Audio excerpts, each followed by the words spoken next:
In this video, we're going to talk about the power of pauses.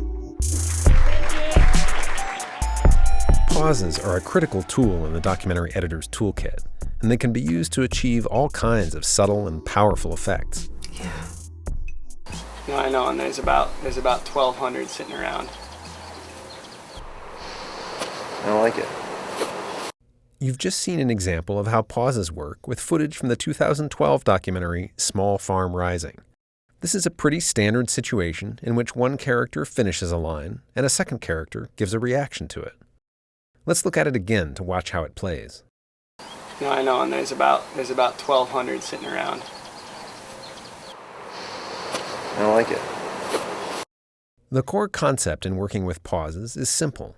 At every cut point, there is always some amount of space between the last word or action of the outgoing shot and the cut point, and between the cut point and the first word or action of the incoming shot.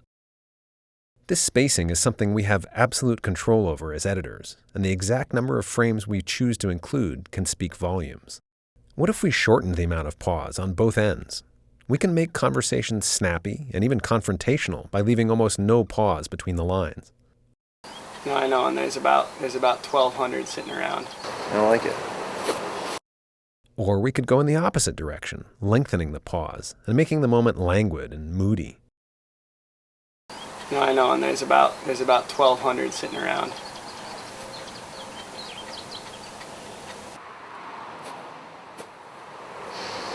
I don't like it. For a different example, let's look at a clip from the 2010 film Con Artist, which I edited for director Michael Slottick. Why do you want to be famous? Because fame is love and I need love. Mark Kastabi had a moment in the late 1980s as the highest-grossing painter in the United States, but his real talent was always for self-promotion and making outrageous statements. Picasso's not a good example because he's a minor artist. Picasso is a minor artist. Well, yeah, he's way below me. Cut to 2010, and his star has long since faded.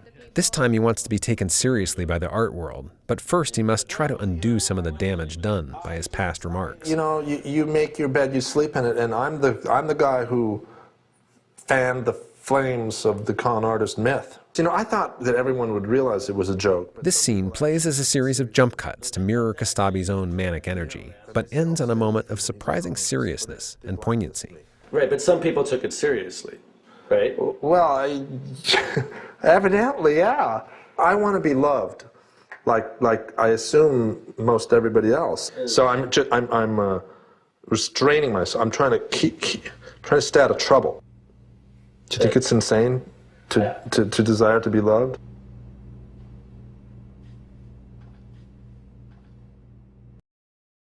Now, the thing to note about this pause at the end is that it's a construction.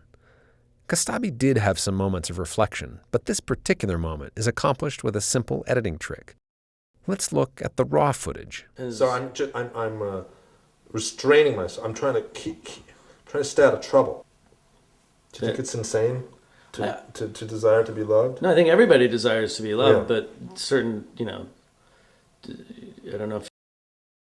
That pause that played so tenderly was actually accompanied by the director's voice asking the next question, pulling our attention away from Kastabi. But by putting in room-tone silence, we created a pause where none really existed. These are two examples of pauses in the book Documentary Editing, Principles and Practice. For more examples, pick up a copy of the book and turn to chapter 14.